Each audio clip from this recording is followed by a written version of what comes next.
Chapter 12. Everything through electricity.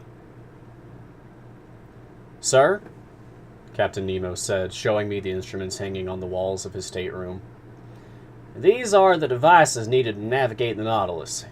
Here, as in the lounge, I always have them before my eyes, and they indicate my position and exact heading in the midst of the ocean. You're familiar with some of them, such as the thermometer, which gives the temperature inside the Nautilus, the barometer, which measures the heaviness of the outside air and forecasts changes in the weather, the humidistat, which indicates the degree of dryness in the atmosphere, the storm glass, whose mixture decomposes to foretell the arrival of tempests, the compass, which steers my course, the sextant, which takes the sun's altitude and tells me my latitude, chronometers, which allow me to calculate my longitude, and finally, spyglasses, for both day and night, enabling me to scrutinize every point of the horizon once the Nautilus is driven to the surface of the waves." "Well, these are the normal navigational instruments," I replied, "and I am familiar with their uses. But no doubt these others answer pressing needs unique to the Nautilus. That dial I see there with the needle moving across it, isn't it a pressure gauge?" "It is indeed a pressure gauge. It's placed in contact with the water, and it indicates the outside pressure on our hull, which in turn gives me the depth at which my submersible is sitting." "And these are some new breed of sounding line?" "They're thermometric sounding lines that report water temperatures in the different strata." "And these other instruments, whose functions I can't even guess?" "Here, Professor, I need to give you some background information," Captain Nemo said, "so kindly hear me out." He fell silent for some moments. Then he said, "There's a powerful, obedient, swift, and effortless force that can be bent to any use and which reigns supreme aboard my vessel. It does everything. It lights me, it warms me, it's the soul of my mechanical equipment. And this force is electricity." "Electricity!" I exclaimed in some surprise. "Yes, sir." "But, Captain, you have a tremendous speed of movement that doesn't square with the strength of electricity. Until now, its dynamic potential has remained quite limited, capable of producing only small amounts of power." "Professor," Captain Nemo replied, "my electricity isn't the run-of-the-mill variety, and with your permission, I'll leave it at that." "I won't insist, sir, and I'll rest content with simply being flabbergasted at your results. I would ask one question, however, which you needn't answer if it's indiscreet. The electric cells used to generate this marvelous force must be depleted very quickly. Their zinc component, for example, how do you replace it since you no longer stay in contact with the shore?" "That question deserves an answer," Captain Nemo replied. "First off, I'll mention that at the bottom of the sea, there exist veins of zinc, iron, silver, and gold, whose mining would quite certainly be feasible. But I've tapped none of these land-based metals, and I wanted to make demands only on the sea itself for the sources of my electricity." "The sea itself?" "Yes, Professor. And there is no shortage of such sources. In fact, by establishing a circuit between two wires immersed at different depths, I'd be able to obtain electricity through the divergent temperatures they experience. But I prefer to use a more practical procedure." "And that is?" "You're familiar with the composition of salt water. In 1,000 grams, one finds 96.5% water and about 2.66% sodium chloride. Then, small quantities of magnesium chloride, potassium chloride, magnesium bromide, sulfate of magnesia, calcium sulfate, and calcium carbonate. Hence, you observe that sodium chloride is encountered there in significant proportions. Now then, it's this sodium that I extract from salt water and with which I compose my electric cells." "Sodium?" "Yes, sir. Mixed with mercury, it forms an amalgam that takes the place of zinc in Bunsen cells. The mercury is never depleted. Only the sodium's consumed, and the sea itself gives me that. Beyond this, I'll mention that sodium batteries have been found to generate the greater energy, and their electromotor strength is twice that of zinc batteries." "Captain, I fully understand the excellence of sodium under the conditions in which you've placed. The sea contains it. Fine. But it still has to be produced, in short, extracted. And how do you accomplish this? Obviously, your batteries could do the extracting, but if I'm not mistaken, the consumption of sodium needed by your electric equipment would be greater than the quantity you'd extract." It would come about then that in the process of producing your sodium, you'd use up more than you'd make. Accordingly, Professor, I don't extract it with batteries. Quite simply, I utilize the heat of coal from the Earth. From the Earth, I said, my voice going up on the word. We'll say coal from the seafloor, if you prefer, Captain Nemo replied. And you can mine these veins of underwater coal. You'll watch me work them, Professor Aronnax. I ask only a little patience of you, since you'll have ample time to be patient. Just remember one thing. I owe everything to the ocean. It generates electricity, and electricity gives the Nautilus heat, light, motion, and in a word, life itself. But not the air you breathe. Oh, I could produce the air needed on board, but it'd be pointless since I can just rise to the surface of the sea whenever I like. However, even though electricity doesn't supply me with breathable air, it at least operates the powerful pumps that store it under pressure in special tanks, which, if need be, allows me to extend my stay in the lower strata for as long as I want.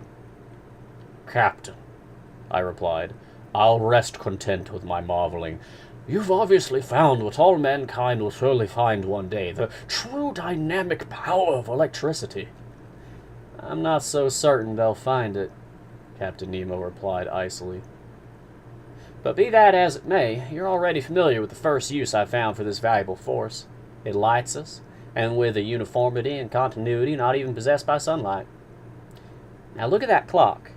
It's electric. It runs with an accuracy rivaling the finest chronometers. I've had it divided into 24 hours like Italian clock, since neither day nor night, sun nor moon exist for me, but only this artificial light that I import into the depths of the seas. See, right now it's 10 o'clock in the morning. That's perfect. Another use for electricity? That dial hanging before our eyes indicates how fast the Nautilus is going. An electric wire puts it in contact with the patent log. This needle shows me the actual speed of my submersible. And, hold on. Yeah, just now we're proceeding at a moderate pace of 15 miles an hour. It's marvelous, I replied.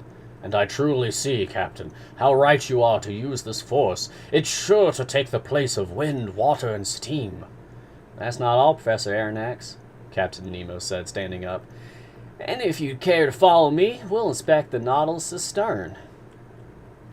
In essence, I was already familiar with the whole forward part of this underwater boat, and here are its exact subdivisions going from amidships to its spur. The dining room, 5 meters long and separated from the library by a watertight bulkhead. In other words, it couldn't be penetrated by the sea. The library, 5 meters long. The main lounge, 10 meters long, separated from the captain's stateroom by a second watertight bulkhead. The aforesaid stateroom, 5 meters long. Mine, 2.5 meters long. And finally, air tank 7.5 meters long and extending to the stem post. Total, a length of 35 meters. Doors were cut into the watertight bulkheads and were shut hermetically by means of India rubber seals, which ensured complete safety aboard the Nautilus in the event of a leak in any one section. I followed Captain Nemo down gangways located for easy transit, and I arrived amidships. There I found a sort of shaft heading upward between two watertight bulkheads. An iron ladder clamped to the wall led to the shaft's upper end. I asked the captain what this ladder was for. It goes to the skiff, he replied. What? You have a skiff? I replied in some astonishment. Surely. An excellent longboat, light and unsinkable, which is used for excursions and fishing trips. But when you want to set out, don't you have to return to the surface of the sea? By no means.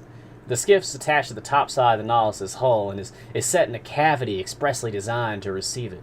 It's completely decked over, absolutely watertight, and held solidly in place by bolts. This ladder leads to a manhole cut into the Nautilus's hull and corresponding to a comparable hole cut into the side of the skiff. I insert myself through this double opening into the longboat. My crew close up the hole belonging to the Nautilus. I close up the one belonging to the skiff simply by screwing it into place. I undo the bolts holding the skiff to the submersible, and the longboat rises with prodigious speed to the surface of the sea. I then open the deck paneling, carefully closed until that point. I upmast and hoist sail, or I take out my oars, and I go for a spin. But how do you return to the ship? I don't, Professor Aronnax. The Nautilus returns to me. At your command? At my command. An electric wire connects me to the ship. I fire off a telegram, and that's that. Right, I said, tipsy from all these wonders. Nothing to it. After passing the well of the companionway that led to the platform, I saw a cabin 2 meters long in which Conseil and Ned Land, enraptured with their meal, were busy devouring it to the last crumb. Then a door opened into the galley 3 meters long and located between the vessel's huge storage lockers. There, even more powerful and obedient than gas, electricity did most of the cooking. Arriving under the stoves, wires transmitted to platinum griddles a heat that was distributed and sustained with perfect consistency. It also heated a distilling mechanism that, via evaporation, supplied excellent drinking water. Next to this galley was a bathroom, conveniently laid out, with faucets supplying hot or cold water at will. After the galley came the crew's quarters, 5 meters long, but the door was closed, and I couldn't see its accommodations, which might have told me the number of men it took to operate the Nautilus. At the far end stood a fourth watertight bulkhead, separating the crew's quarters from the engine room. A door opened, and I stood in the compartment where Captain Nemo, indisputably a world-class engineer, had set up his locomotive equipment. Brightly lit, the engine room measured at least 20 meters in length. It was divided by function into 2 parts. The first contained the cells for generating electricity, the second that mechanism transmitting movement to the propeller. Right off, I detected an odor permeating the compartment that was sui generis. Editor's note, Latin for in a class by itself. Captain Nemo noticed the negative impression it made on me. That, he told me, is a gaseous discharge caused by our use of sodium, but it's only a mild inconvenience. In any event, every morning we sanitize the ship by ventilating it in the open air. Meanwhile, I examined the Nautilus's engine with a fascination easy to imagine. You observe, Captain Nemo told me, that I use Bunsen cells, not Ruhmkorff cells, the latter being effectual. One uses Bunsen cells, but they're big and strong, and experience has proven their superiority. The electricity generated here makes its way to the stern, where electromagnets of huge size activate a special system of levers and gears that transmit movement to the propeller shaft. The latter has a diameter of 6 meters, a pitch of 7.5 meters, and can do up to 120 revolutions per minute. And that gives you a speed of 50 miles an hour. There lay a mystery, but I didn't insist on exploring it. How could electricity work with such power? Where did this nearly unlimited energy originate? Was it in the extraordinary voltage obtained from some new kind of induction coil? Could its transmission have been immeasurably increased by some unknown system of levers? This was the point I couldn't grasp.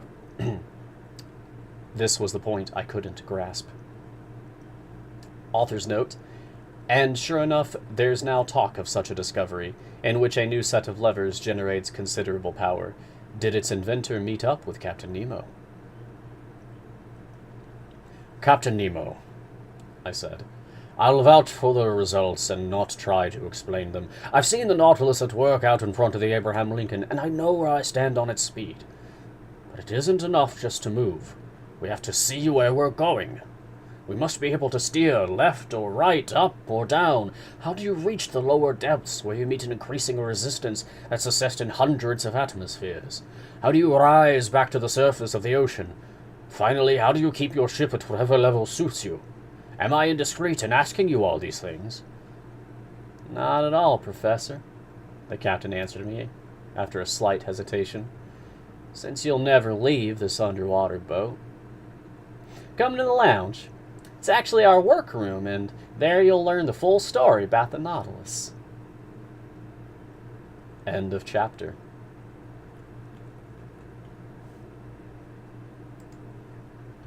End of chapter 12, that is. Ooh. That's fun. He's like, oh, friendly, friendly, friendly. I'm a friendly person saying friendly things. Welcome aboard my boat, y'all. Blah, blah, blah. You're never leaving. Come on, I'll show you more.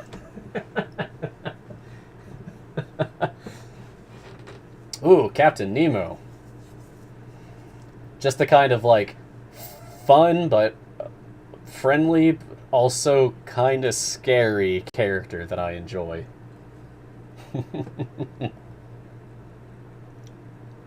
That's nice.